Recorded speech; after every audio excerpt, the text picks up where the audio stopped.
안녕하세요. 스라 정보사연입니다. 상쾌한 아침 맞이하셨나요? 바쁜 하루를 시작하기 전 잠시 마음을 가다듬는 이 시간이 우리 시청자분들께는 하얀 종이 위에 정성껏 써 내려간 손글씨처럼 정갈하고 따뜻한 위로가 되기를 바랍니다. 가장 낮은 곳에서 타인의 서류 작성을 도와주며 수십 년간 묵묵히 헌신해온 한 장인.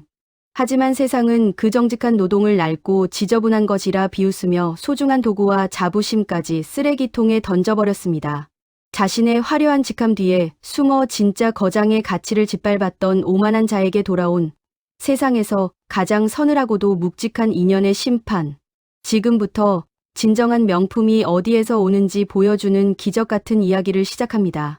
세상에는 참으로 다양한 냄새가 있지요. 갓 지은 밥의 구수한 냄새, 비 온 뒤 흙에서 피어오르는 비릿하고도 맑은 냄새, 그리고 오래된 장롱 깊은 곳에서 나는 어머니의 품 같은 냄새 말이에요. 저에게는 평생을 곁에 두고 맡아온 냄새가 하나 있어요. 바로 벼루에 먹을 갈 때 피어오르는 깊고도 묵직한 묵향이랍니다. 안녕하세요. 저는 수십 년 동안 나라의 중요 문서에 글씨를 남기고 굵직한 도장을 새기는 일을 하다 이제는 조용히 물러난 최노인이라고 해요. 화려했던 젊은 날의 이름은 훈장처럼 마음 한구석에 고이 접어두고 지금은 우리 동네 주민센터 한편에서 작은 책상 하나를 얻어 봉사하고 있지요. 눈이 어두워 글씨가 흔들리는 어르신들, 행여나 틀릴까 펜을 쥐고 벌벌 떠시는 분들을 위해 대신 서류에 정성껏 이름을 적어드리는 일, 그것이 요즘 제 하루의 작은 기쁨이랍니다. 가만히 붓을 들고 누군가의 이름을 적어 내려가다 보면 문득 그리운 옛 시절이 파도처럼 밀려오곤 해요. 고향집 토방에 앉아 달빛을 등불 삼아 삐뚤빼뚤한 글씨로 타지에 나간 자식에게 편지를 쓰시던 우리네 아버지, 어머니의 모습이 떠오르거든요. 밥은 굶지 마라, 건강이 최고다, 그 짧고 투박한 몇 글자에 당신들의 온 우주를 담아내시던 그 시절 말이에요. 요즘은 스마트폰이라는 작은 기계가 순식간에 안부를 전해주지만 손끝에 힘을 주어 종이 위로 마음을 꾹꾹 눌러 담던 그 느릿한 시간의 온기는 점점 사라져 가는 것만 같아 가끔은 마음 한구석이 서늘해지곤 해요. 그렇게 제 작은 붓 한 자루로 누군가의 서툰 진심을 이어주며 욕심 없이 비워내는 노후를 살아가려 했어요.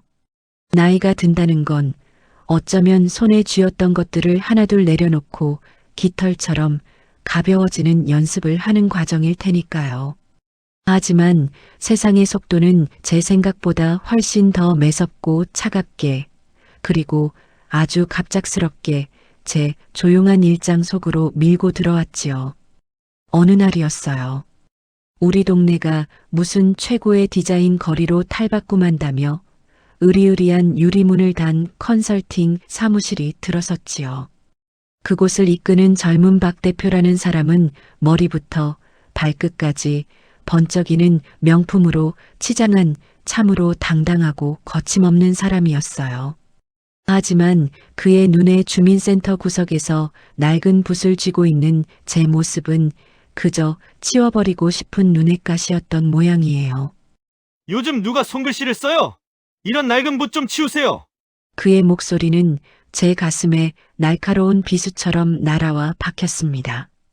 할머니, 아니 영감님이라 부르며 이 동네의 품격이 떨어진다고 당장 짐을 싸서 나가라는 그 호통 소리에 저는 잠시 숨을 쉴 수가 없었지요. 곰팡이 냄새나는 벼루라며 당장 쓰레기통에 처박아 버리겠다는 그 모진 말들은 단순히 저라는 늙은이를 향한 비난이 아니었어요. 그것은 평생을 정직하게 땀 흘려 살아온 우리 세대의 낡은 시간들을 통째로 부정하는 선고와도 같았지요. 나이가 들어 몸이 예전 같지 않다는 것을 느낄 때보다 세상이 더 이상 나를 필요로 하지 않는다는 것을 깨달을 때 우리는 더 깊은 고독에 빠지곤 해요. 밤잠을 설치며 가족을 위해 또 내게 주어진 책임을 다하기 위해 뼈를 깎듯 버텨온 세월인데 말이에요. 어느새 훌쩍 커버린 자식들은 저마다의 삶을 찾아 떠나고 남은 것은 거울 속 백발이 성성한 노인 하나뿐일 때의 고먹먹함. 여러분도 가끔은 창밖을 보며 그런 허탈함을 느끼시지요? 세상은 저만치 앞서 달려가는데 나 혼자만 낡은 정거장에 덩그러니 남겨진 것 같은 기분. 박 대표의 그 서늘한 눈빛 앞에서 저는 문득 이 세상의 이방인이 되어버린 것 같은 처절한 외로움을 느껴야만 했어요. 그 사람은 단순히 말로만 저를 괴롭힌 게 아니었어요. 구청에 민원을 넣고 틈만 나면 찾아와 제 작은 책상을 치우라며 으름장을 놓았지요. 그리고 기어이 오지 말아야 할 순간이 오고야 말았습니다. 당신 같은 노인네의 글씨는 이제 유물일 뿐이야. 요즘은 다 AI가 폰트 만들고 로고 디자인해요. 이거 다 세균 덩어리니까 내가 대신 치워드린 겁니다. 다시는 이 거리에서 먹물 냄새 풍기지 마세요. 제 평생의 손때가 묻은 대나무 숲을 뒤져 직접 깎아 길들였던 수제 세필붓. 그리고 수십 년 밤을 지새우며 나라의 귀한 문서들을 연구해 빼곡히 적어 내려갔던 고문서, 필적 노트. 그것들이 허공을 갈라 길거리 쓰레기통 속으로 처박히던 순간 제 세상은 캄캄하게 멈춰버리고 말았습니다. 그것은 그저 낡은 물건이 아니었어요. 젊은 날 먹고 살기 바빠 아내의 생일 한번 제대로 챙겨주지 못한 미안함, 열병을 앓던 어린 자식의 이마를 짚어가며 밤을 새우던 날의 간절함, 그리고 먼저 세상을 떠난 오랜 친구들과 나누었던 수많은 약속과 눈물들이 그 붓끝에 그 낡은 종이 틈새에 고스란히 배어 있었거든요. 시대에 뒤떨어진 쓰레기라뇨. 그 도구들은 제게 단순한 밥벌이 수단이 아니라 사람의 인품과 진심을 묵묵히 종이 위에 옮겨내는 영혼의 통로였단 말입니다. 자식들을 둥지에서 떠나보내고 빈방을 치울 때 혹시 몰라버리지 못한 자식의 낡은 일기장을 품에 안고 남몰래 눈물 지어 본 적 있으신가요? 평생을 헌신한 직장에서 퇴직하던 날 빈 상자에 짐을 챙겨 나오며 느꼈던 그 막막함을 기억하시나요?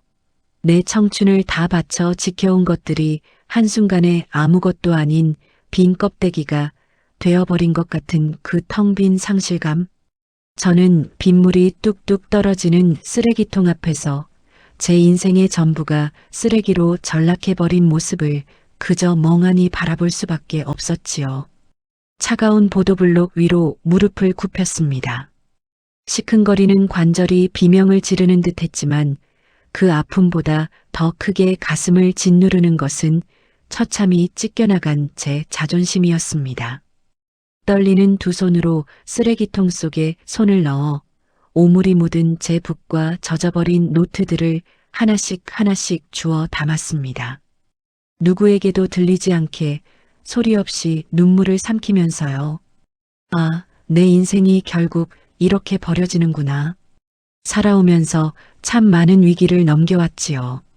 가난했던 시절 어떻게든 처자식 입에 밥술 하나 더 떠넣어 보겠다고 굽실거리며 자존심을 꺾었던 날들도 있었고요. 친구의 배신으로 억장이 무너져 소주 한 병으로 밤을 지새우던 날들도 있었지요.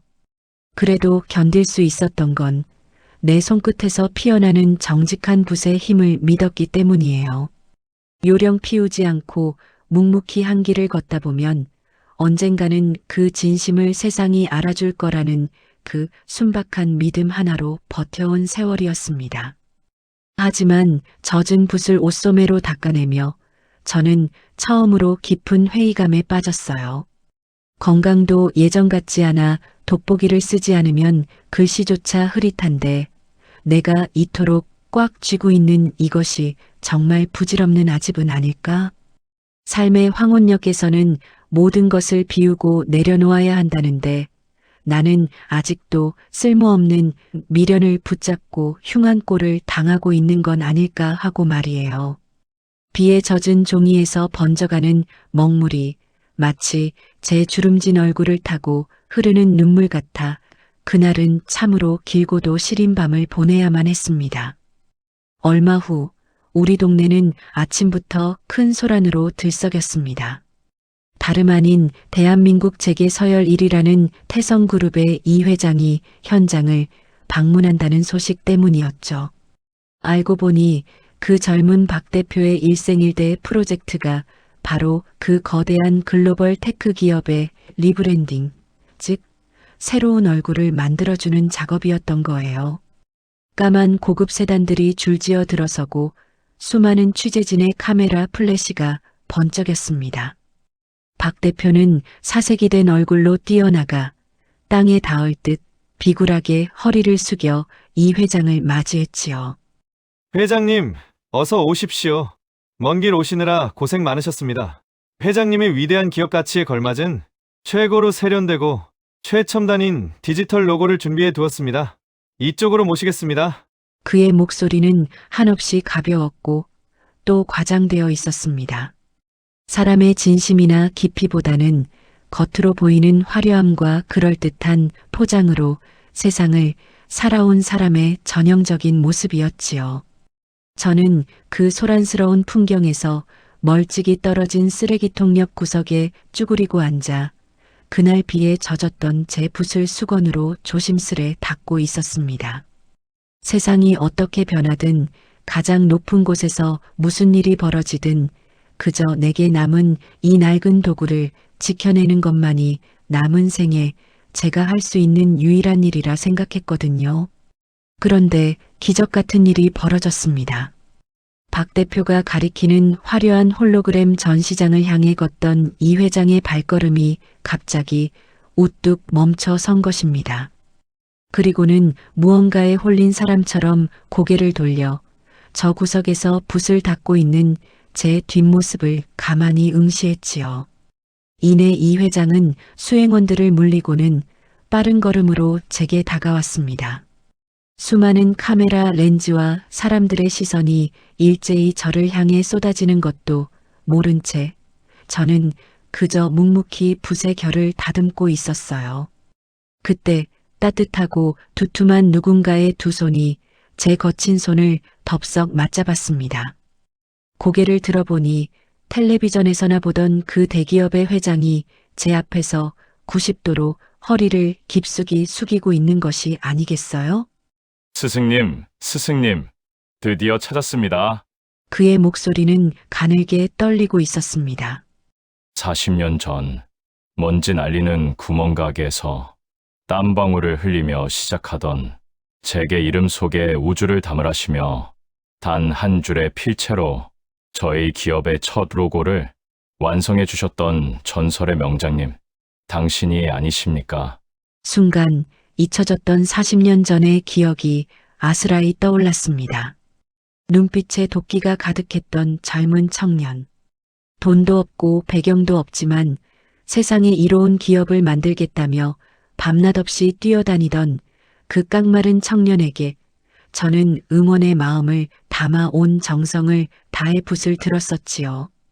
부디 이 이름이 세상의 빛이 되기를 바라는 마음으로 밤을 새워 글씨를 쓰고 도장을 새겨주었던 기억이 났습니다.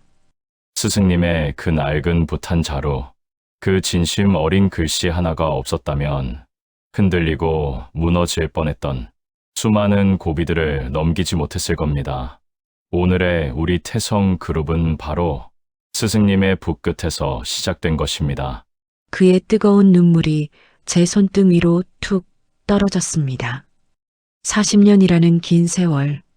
머리는 하얗게 새고 얼굴엔 주름이 깊게 패었지만 젊은 날 우리가 나누었던 그 순수한 열정과 진심은 시간의 풍파를 견디고 굳건히 살아 숨쉬고 있었던 거예요.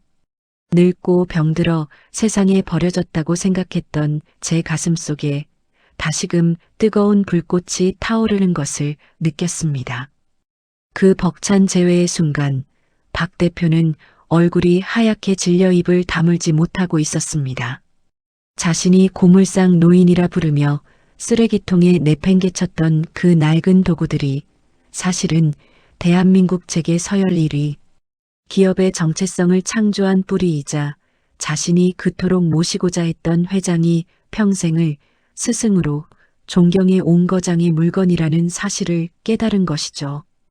이 회장의 눈빛이 박 대표를 향하자 그 속에는 매서운 겨울바람 같은 분노가 서려 있었습니다. 수행원들로부터 박 대표가 저를 쫓아내려 제 도구들을 쓰레기통에 던졌다는 사실을 전해 들은 이 회장의 안색은 무섭도록 서늘해졌습니다. 박 대표, 당신은 최첨단 디지털을 말하고 수백억짜리 화려한 브랜딩을 이야기하지요. 하지만 당신은 진짜 가치가 어디서 오는지 전혀 모르는 사람이군. 정적 속에서 이 회장의 목소리가 묵직하게 울려 퍼졌습니다. 모든 위대한 기업과 사람의 미래는 그들이 딛고 선 과거의 뿌리에서 시작되는 법이오. 우리 기업의 가장 고귀한 뿌리를 쓰레기 취급하며 짓밟은 자에게 감히 우리의 미래와 얼굴을 맡길 수는 없소. 당신의 그 얄팍한 디자인에는 인간에 대한 존중이 빠져 있기 때문이오. 당신 회사와의 모든 계약은 이 시간부로 전면 무효요. 단호한 그 한마디에 오만했던 박 대표는 그 자리에서 무너져 내렸습니다. 세상의 속도만 쫓아가며 남을 짓밟고 올라서려 했던 그의 얕은 성공은 오랜 세월 묵묵히 쌓아 올린 진심의 무게 앞에서 추풍낙엽처럼 흩어져 버리고 말았지요. 근본을 잊은 자의 최후는 늘 그렇게 공허한 법이랍니다. 그 사건 이후 거만했던 박 대표는 업계에서 신뢰를 잃고 완전히 매장당해 다시는 디자인 근처에도 가지 못하는 신세가 되었다고 들었습니다. 한때는 저를 향한 원망의 마음도 들었겠지만 어쩌면 그 젊은이도 이 삭막한 경쟁 사회에서 살아남기 위해 자신만의 방식으로 발버둥 쳤던 것뿐이겠지요. 저는 그를 원망하지 않습니다. 오히려 그의 몰락을 들었을 때 마음 한구석이 씁쓸해지며 조용히 기도를 보냈어요. 언젠가 그도 거칠애가 아닌 마음의 빈자리를 채우는 진짜 삶의 방식을 깨닫게 되기를 말이지요. 우리네 중년의 삶, 노년의 삶도 이와 같지 않을까요? 젊은 시절에는 남들보다 더 빨리, 더 높이 올라가려고 아등바등 살아왔잖아요. 건강이 망가지는 줄도 모르고 내 옆을 묵묵히 지켜주는 아내와 남편의 외로움을 모른 척하며 쫓아갔던 신기루 같은 욕망들. 하지만 이만큼 나이를 먹고 보니 꽉 쥐려고 할수록 모래처럼 빠져나가는 것이 인생이더라고요. 나이가 든다는 건 슬픈 일이 아닙니다. 내 몸의 아픈 곳들을 하나둘 마주하며 아, 이제 나도 쉴 때가 되었구나 하고 자연의 섭리를 받아들이는 법을 배우는 시간이니까요. 불필요한 욕심을 비워낸 자리에 오랜 친구와의 따뜻한 차 한 잔, 자식의 다정한 안부 전화 한 통, 가리고 내 삶을 지탱해 온 소박한 추억들을 채워 넣는 것. 그것이 바로 우리가 늙어가며 누릴 수 있는 진짜 특권이 아닐까요? 저는 비로소 제게 다가온 이 평온한 황혼의 시간을 온전히 껴안을 수 있게 되었습니다. 시간이 흘러 이 회장은 제게 과분한 선물을 안겨주었습니다. 제가 봉사하던 주민센터 근처의 낡은 건물을 매입해 세상에 단 하나뿐인 대한민국 인장문학관을 세워준 것이지요. 초라했던 제 작은 책상 대신 이제는 먹향이 은은하게 풍기는 넓고 쾌적한 공간에서 저만의 자리를 갖게 되었습니다. 이곳에는 날마다 전국, 아니 전 세계에서 수많은 젊은 예술가들과 청년들이 찾아옵니다. 화려한 컴퓨터 그래픽과 AI가 모든 것을 대신해주는 시대에 굳이 낡은 붓을 잡고 먹을 갈겠다고 찾아오는 그 젊고 반짝이는 눈망울들을 보면 가슴이 벅차오르곤 해요. 저는 그들에게 단순히 예쁜 글씨 쓰는 기술을 가르치지 않습니다. 붓을 쥐기 전에 먼저 마음을 평안히 하세요. 팩을 그을 때는 당신이 사랑하는 사람의 얼굴을 떠올리며 그 진심을 종이 위에 옮긴다고 생각하는 겁니다. 제가 가르치는 것은 글씨가 아니라 사람의 진심을 담는 법입니다. 속도가 생명인 세상 속에서 가끔은 숨을 고르고 느리지만 단단하게 자신의 내면을 들여다보는 시간을 선물하는 것이지요. 까마득하게 어린 학생들의 손을 포개어 잡고 붓을 움직이다 보면 마치 제가 젊은 시절 우리 아버지의 거친 손을 잡고 글을 배우던 그때로 돌아간 것 같아 눈시울이 붉어질 때도 있습니다. 세대와 세대가, 과거와 미래가 이 작은 붓 끝에서 하나로 이어지는 참으로 경이롭고 따뜻한 순간이지요. 사랑하는 여러분, 40대, 50대, 60대를 지나 70대의 언덕을 넘어가며 문득 거울 속에 내가 낯설고 초라하게 느껴질 때가 있으신가요? 세상은 저 멀리 달려가는데 나만 이 시대의 뒷방 늙은이가 되어버린 것 같아 한없이 우울해지던 날들이 있으셨는지요. 하지만 제 이야기를 통해 꼭 이 말씀을 드리고 싶었어요. 돈이나 화려한 기술, 겉으로 번지르르한 포장이 세상을 움직이는 것 같지만 결국 사람의 마음을 울리고 세상을 지탱하는 것은 우리가 반평생 지켜온 정직하고 우직한 삶의 태도라는 것을요. 여러분의 이마에 깊게 팬 주름은 세상의 모진 풍파를 견뎌낸 훈장이며 거칠어진 두 손은 사랑하는 가족을 지켜낸 세상에서 가장 거룩한 붓입니다. 여러분이 눈물과 땀으로 써내려간 지난 세월은 그 어떤 최첨단 기술로도 흉내낼 수 없는 이 세상 단 하나의 명작이랍니다. 낡은 것은 버려지는 것이 아니라 깊어지는 것입니다. 쓰레기통에 처박혔던 저의 낡은 붓이 결국 진정한 가치를 증명해내었듯 여러분이 지나온 그 묵직한 시간의 무게도 언젠가 반드시 가장 아름다운 빛으로 세상을 밝힐 것입니다. 그러니 이제는 지나간 젊음을 아쉬워하기보다 내게 주어진 이 깊고 고요한 황혼의 시간을 마음껏 사랑하시기를 바랍니다.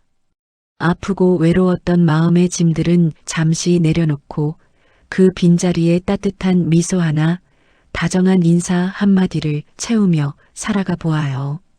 저는 이곳에서 오래도록 먹을 갈며 여러분의 아름다운 남은 인생을 위해 가장 진심 어린 응원의 글귀를 적고 있겠습니다. 늘 평안하시고 또 건강하세요. 당신의 삶은 그 자체로 이미 위대하고 눈부신 명작입니다.